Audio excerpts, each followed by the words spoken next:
బాధలు చెబితే వింటాడు శివుడు, కానీ నిజాయితీ ఉండాలి. పొగిడితే మురిసిపోతాడు రుద్రుడు, కానీ నిజం ఉండాలి. తిట్టినా భరిస్తాడు ఈశ్వరుడు, కానీ స్వచ్ఛమైన భక్తుడై ఉండాలి. ప్రార్థించు, ఆపద వస్తే ఆ శంకరుడే రక్షిస్తాడు.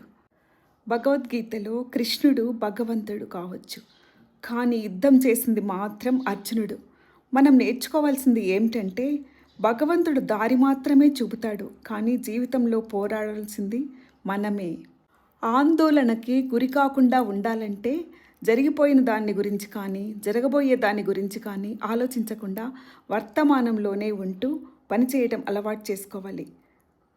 జీవితం నిజాయితీపరుడిని ఏడిపిస్తుంది, నిందలు వేసేవారిని నవ్విస్తుంది, మాటలకు కట్టుబడి ఉండేవారిని అవమానిస్తుంది, మాటలు మార్చేవారిని గౌరవిస్తుంది.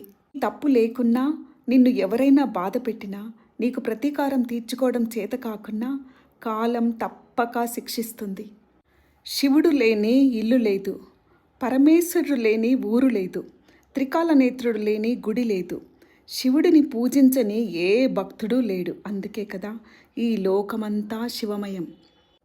మనసు నిండా ఈర్ష్య ద్వేషాలు నింపుకొని శరీరాన్ని మాత్రమే శుభ్రం చేసుకొని గుడికి వెళితే ప్రయోజనం ఉండదు.